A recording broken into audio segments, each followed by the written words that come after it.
I am all about classroom management, classroom structure, routines. I'm all about that stability and structure. That is my jam. That is what I have a course on. You name it, that is my thing.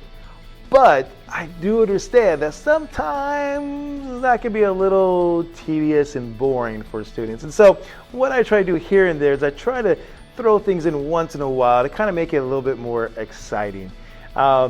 Yeah, don't get me wrong, I don't do this all the time, and I don't do these things every year or every week. It's just things that happen here and there. But I want to share 5 of these things with you, just so, who knows, maybe you might get something from it. But these are 5 things I do to kind of make my classroom more exciting. Number 1, dad jokes. Now, oh man, first of all, dad jokes are awful. I'm going to say that from the very beginning. Dad jokes are awful. Alice,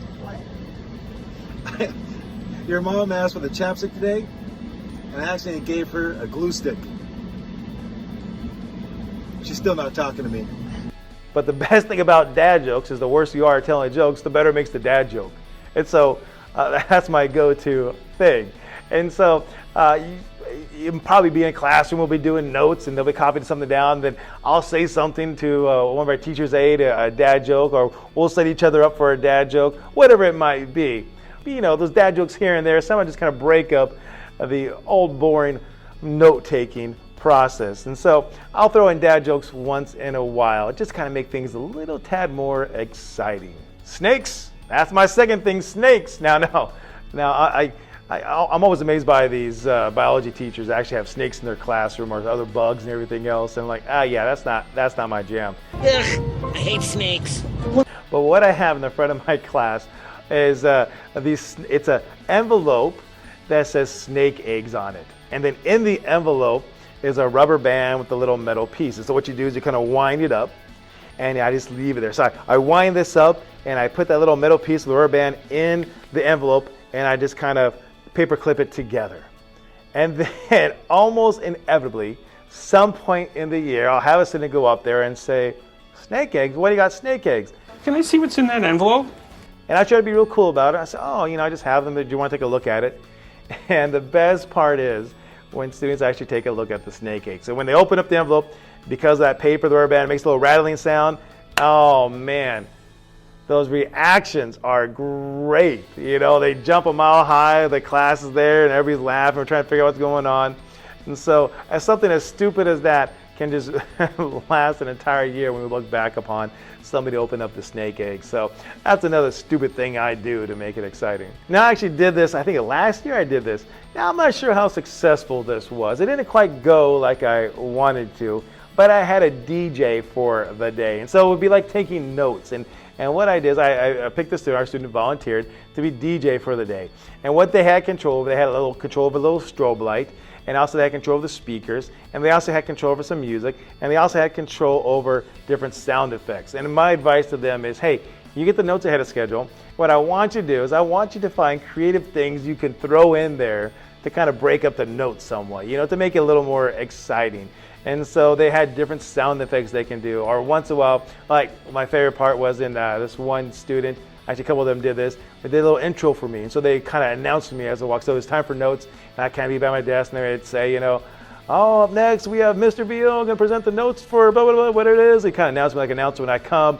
I start high-fiving everybody. They had the little strobe lights going, some music playing, something like that. Kind of just helped it. Now it's hard to keep it going all year long because it took a lot more effort, and then of course, some students weren't as good DJs than others, and some of them were big flops, but there were a couple gems in there. Classroom discussions. Now this is not exactly, I'm not sure the word is exactly crazy, but that's one of my favorite things in this teaching and social is those classroom discussions, and we have some good classroom discussions. And so what I do is I usually call something a big thinking question. Well, I give them like a personal question, about how they react to a situation. And then I give them a question about how a country should react in a certain situation. And then I make that connection. And a lot of times what happens is it gets students to think. And then we'll have classroom discussions about how their answers were and how they contradict each other, maybe how they actually go along with each other. But those are some of my favorite things to do in class. So besides just copy down information, we break up the notes with these little classroom discussions. And so that's another thing I do that I really enjoy in my class. And sometimes just all out crazy stupidness is the, did I say that right? Stupidness? Stupidness. Anyways, all out craziness might be the way to go. A couple of years ago, in fact, I got a YouTube video about it, and I'll put the link down below so you can take a look at it if you want to. Me and a co-teacher, we actually did something where if students did well for so long, they earn these rewards. They're called PBIS rewards.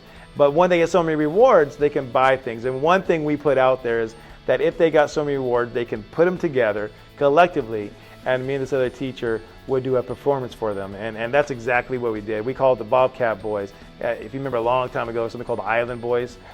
Anyway, so we did a parody of that. But something just stupid like that was a lasting memory. And so we made a whole day out of it and a whole performance out of it. And it was just a really, really awesome event. Would I do it again? I don't know if I'd do it again. But things like that can definitely break up a normal classroom boringness structure and just turn it upside down and on its heels. So just overall craziness. Thank you for watching the video. If you like what you saw, please hit the subscribe button or click on one of the other links.